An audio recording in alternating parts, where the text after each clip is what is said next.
Salut à tous, nous voilà repartis pour une nouvelle vidéo. Je suis parti en solo. On est parti pour 2 jours et une nuit et on est dans l'Eure-et-Loir, à la limite du parc naturel régional du Perche. Donc là, vous voyez une superbe forêt et j'ai mis 1h10 à pied pour arriver dans la forêt. Il est 12h30, donc là je vais me poser pour boire un petit coup et surtout pour manger le repas du midi, grignoter, prendre des forces. Et ensuite on va essayer de trouver un petit spot sympatoche pour ce soir. Je viens tout juste d'arriver et je pense que cette nuit je vais vraiment croiser du gibier. Vous voyez ici on voit des petites crottes, donc des petites boulettes comme ça, il me semble que c'est des crottes de chevreuil. Et il y en a encore là-bas. Voilà. Donc je suis pas spécialiste, hein, mais il me semble que c'est du chevreuil. Des petites boulettes comme ça, de caca. Donc c'est cool. Cette nuit, on risque de pouvoir observer du bétail. C'est donc une forêt domaniale et ça se voit. Regardez. Donc les forestiers entretiennent la forêt. C'est impressionnant ce stock de bois. Donc tout ça, c'est pas des bûches, c'est bien des grumes, des troncs d'arbres.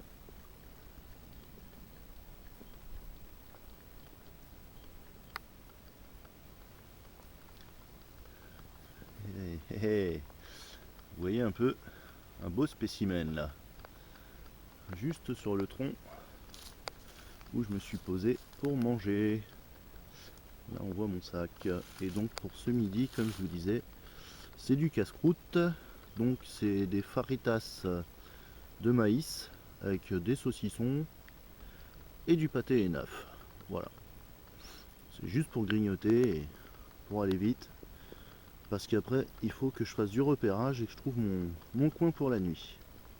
Les amis, j'ai repris la route. Donc ça c'est le petit chemin que je viens de prendre. C'est amusant de voir la différence. Regardez de ce côté la forêt. C'est des grands arbres, gros, très espacés. La forêt est vraiment très aérée. Et de l'autre côté du chemin, c'est des arbres beaucoup plus petits, beaucoup moins hauts. On voit que la forêt est beaucoup plus dense. C'est quand même... c'est bizarre. On voit que tout ça, c'est pas naturel quand même. Pour que la forêt soit si différente d'un côté du chemin que de l'autre, c'est étrange. Maintenant, je me retourne. Car c'est là-bas que nous allons. Et je sais pas si c'est le fait d'avoir mangé, mais là je commence à avoir un peu froid. Je sens qu'il est environ 14h. Il fait nuit à 17h, donc j'ai 3 heures là pour trouver un spot sympa pour ce soir. Et on peut voir que le ciel est très blanc et là-bas il y a presque de la brume. Donc il faut pas perdre de temps. Bon, bah je peux pas aller plus loin. C'est marqué propriété privée. Donc vous voyez, il y a des poteaux avec du grillage. Là il y a un portail. Et on voit que le chemin est très régulièrement emprunté. Donc c'est pas par là que je pourrais bivouaquer. Voilà sur quoi je tombe. Un affût de chasse. Et on voit marqué dessus poste 11. Donc ça veut dire que dans cette parcelle de terrain, il y a au moins 11 postes de chasse. Donc aujourd'hui ça chasse pas. Je suis tranquille. Dans l'absolu je pourrais dormir cette nuit aussi parce que la chasse est interdite la nuit. Mais qu'est-ce que j'en sais que demain matin à 7h du mat pétante, il n'y aura pas une partie de chasse organisée. J'en sais rien du tout. Et donc, ben voilà, il faut que je me casse et que j'aille encore plus loin. Et voilà, je viens de trouver le poste numéro 15. Tout à l'heure c'était le poste 11, maintenant c'est 15. Donc voilà, j'en ai ras le cul. J'arrête pas de marcher, je change de direction à chaque fois. Partout où je vais, où je tombe sur un terrain privé qui est grillagé, ou sinon je tombe sur des postes de chasse. Voilà. On en est là aujourd'hui en France. Si vous n'êtes pas propriétaire de votre parcelle de forêt, bah voilà, partout où vous allez, vous tombez sur des trucs de chasse, vous n'êtes pas chez vous, quoi. Et paf, encore une propriété privée. Et voilà. Donc bah du coup, après le plan A, le plan B, on va attaquer le plan C. Donc maintenant je vais rester à l'orée de la forêt en fait. Je marche beaucoup plus vite, et puis ça évite que je me paume sur les chemins un peu qui vont dans tous les sens. Donc je vais contourner le bois, retourner dans le nord du bois, d'où je viens en fait. Et bah voilà, je serai loin des propriétés privées, je serai loin des postes de chasse. Alors ok, je serai près de la route, mais au final, bah, là où j'ai mangé ce midi, il n'y avait pas un chat, pas un bruit. Et ben voilà, j'aurais dû y rester. On pouvait pas savoir. Bon, il est 15h10. Dans 2 heures il fait nuit. Donc maintenant il faut vraiment que je m'active. En plus, comme vous pouvez voir, il y a un brouillard qui commence à venir. À mon avis, la nuit va tomber très tôt et ça va être très humide. Des belles traces de papates, certainement du chevreuil, je pense. Il y en a une là et deux là.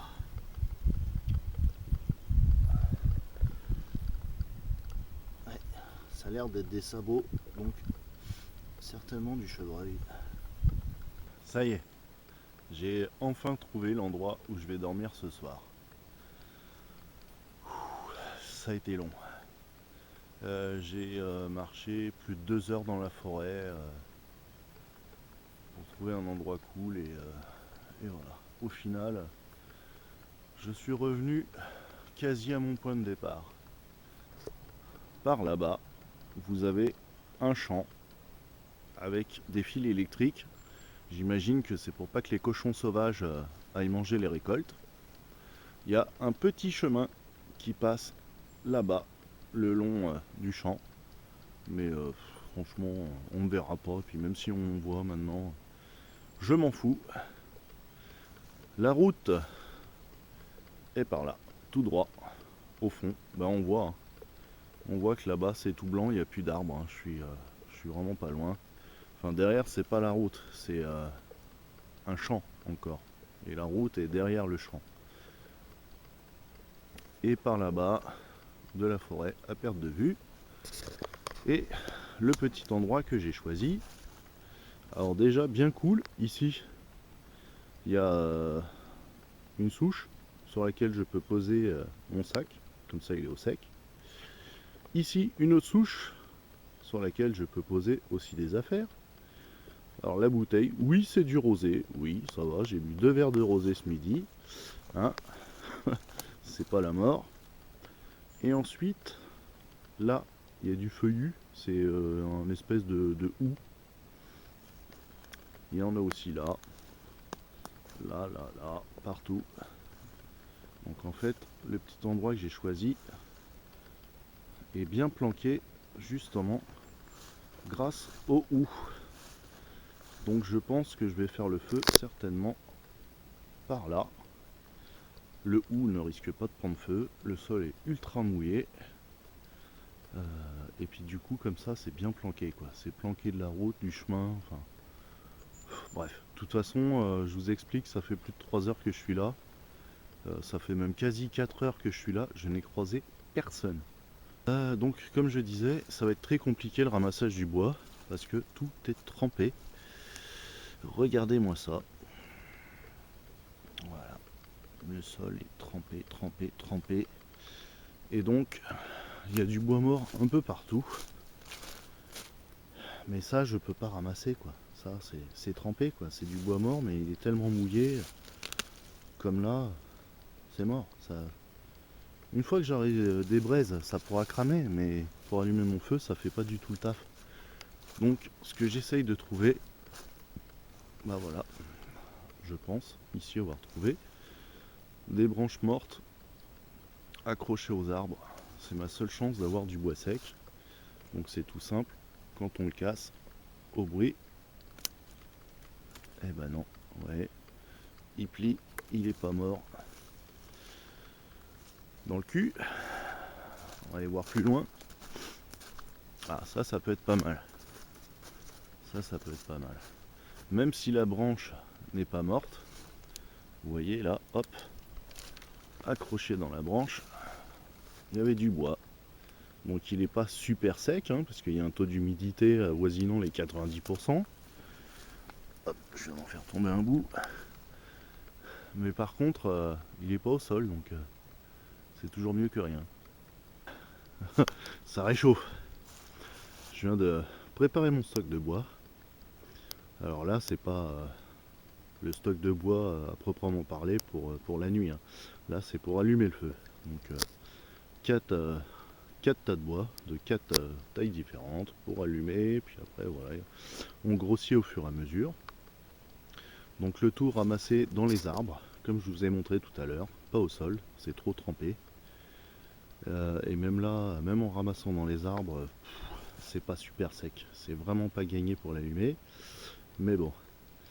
Et ici, 2 grosses branches que j'ai posées dans l'arbre. Une fois de plus pour pas qu'elles prennent l'humidité. Donc celles-là, je vais les couper à la scie.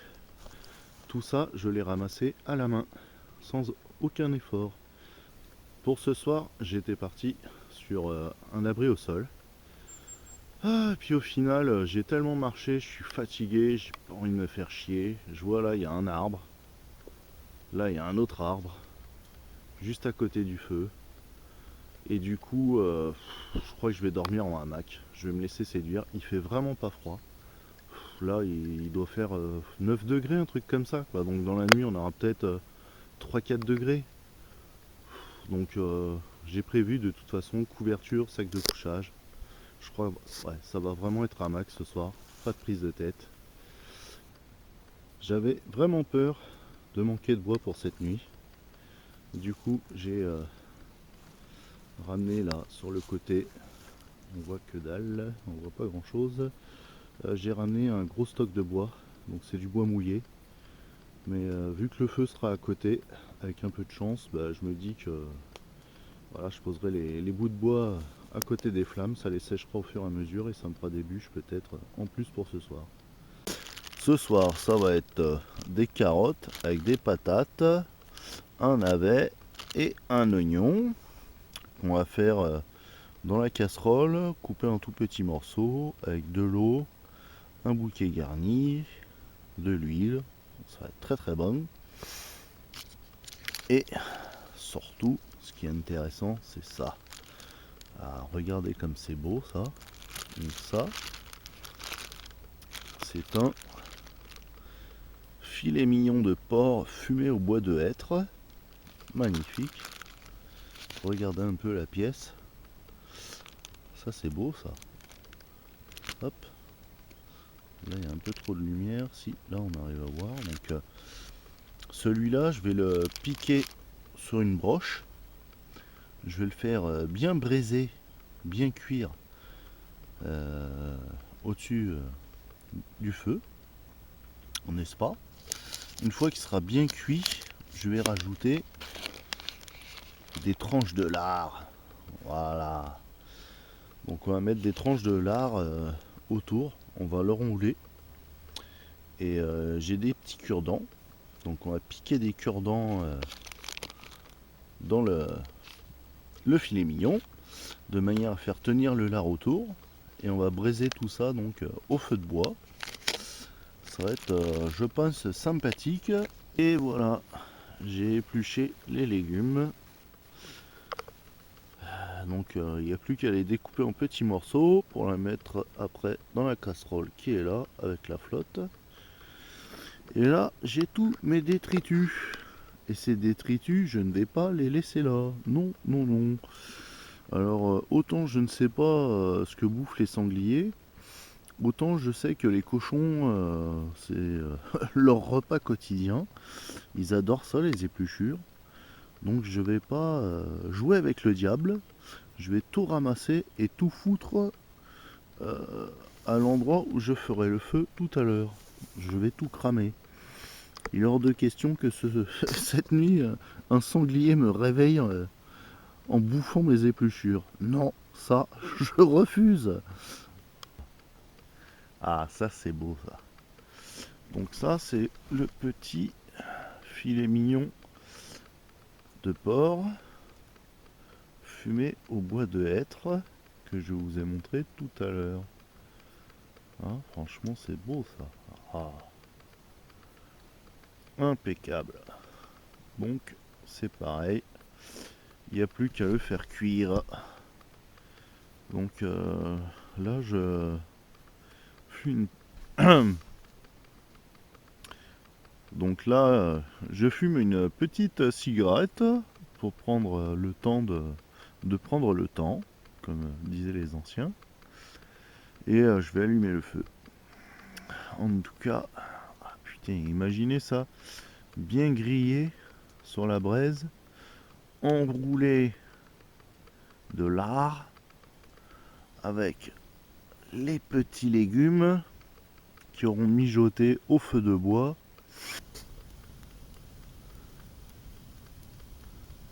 Ouais, ça y est, notre feu est parti. Enfin, je suis super content parce que là, vraiment, clairement, la soirée, elle se jouait là-dessus, quoi, sur le feu, quoi. Et j'ai réussi à le démarrer au briquet avec de l'écorce de bouleau. J'ai mis mon petit bois dessus, il a pris. J'ai mis le moyen bois, le bois un peu plus gros, encore un peu plus gros, encore un peu plus gros. Et voilà quoi, ça a bien pris. Mais pour l'instant, c'est vraiment du tout petit bois quoi. J'ai pas encore de braise, faut pas que je le laisse s'éteindre. C'est pas encore gagné. J'ai mis sur les côtés, comme vous pouvez voir, les grosses bûches que j'ai ramassées tout à l'heure. C'est du bois mort mais qui est complètement trempé. J'en profite pour essayer de le faire sécher.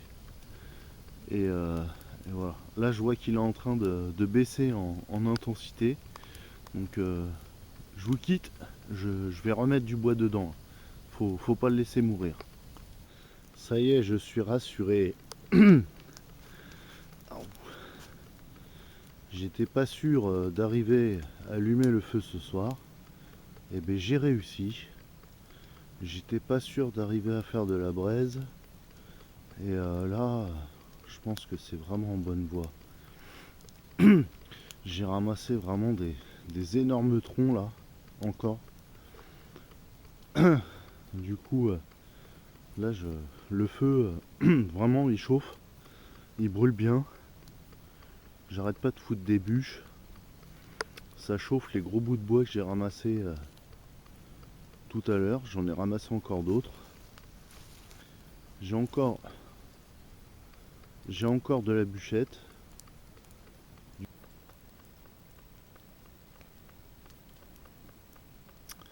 Et voilà le petit feu. Franchement, c'est de la dynamite. Il chauffe grave. Et j'ai grave de la braise. On n'est pas bien là. Franchement. Donc les légumes cuisent. Ça bouillonne bien. Et puis là on a notre petit filet mignon. Tout se présente très bien. Là mon filet mignon est cuit. Je viens de le goûter, il est super bon.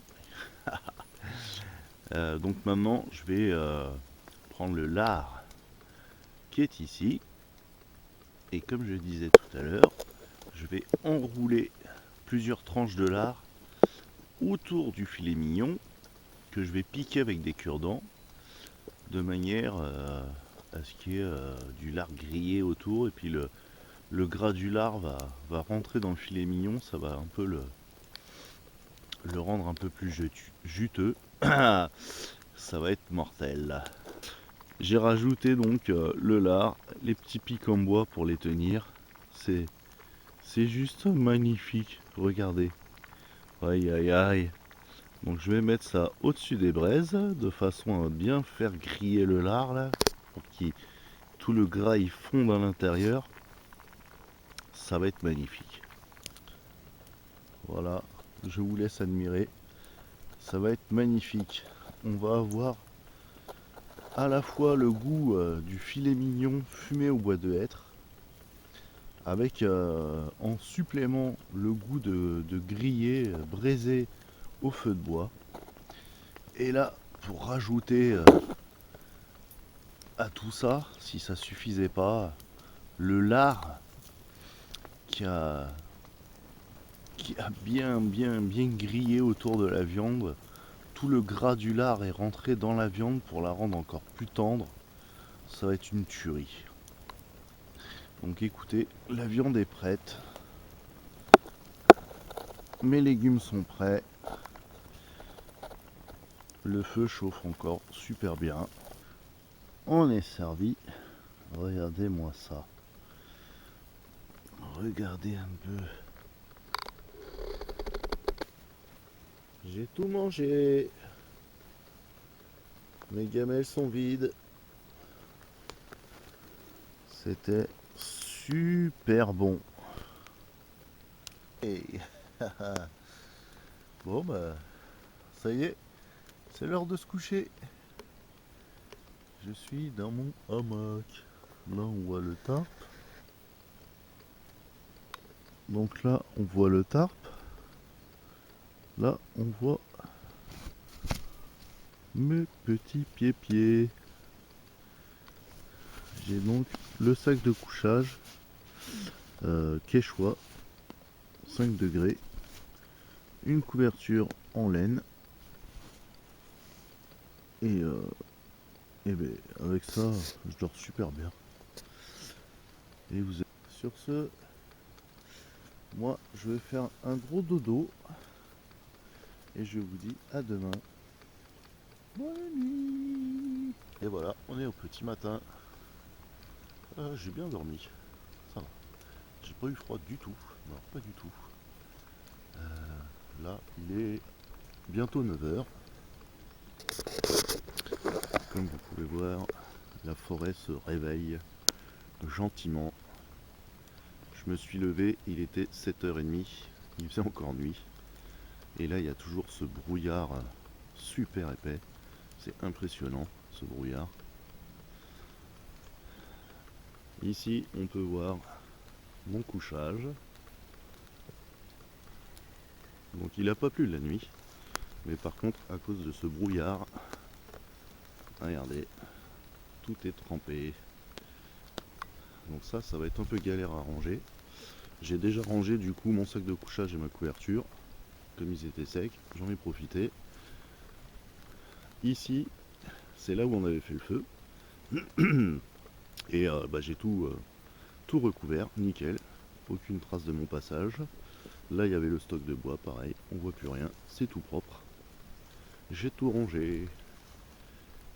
Et la forêt est dans le brouillard, comme hier. C'est bon, les amis. Ce midi, je vais manger avec le réchaud à bois. Certainement sur la souche que je vous avais montré là, qui m'avait servi de plan de travail. C'est des nouilles chinoises, donc voilà, ça n'a pas grand intérêt de vous montrer ça, je vais pas le filmer. Puis du coup, je crois que je vais plus rien filmer d'autre non plus. J'espère que vous aurez passé un bon moment à visionner cette vidéo. Je vous souhaite à tous et toutes une très bonne fin d'année, des bonnes fêtes, la santé. Et je tiens aussi à remercier les abonnés qui sont de plus en plus nombreux. Également ceux qui mettent des likes, des commentaires, ça fait vraiment très plaisir. Donc merci à tous. Et c'est sur ces dernières images de la forêt embrumée que je vous dis ciao.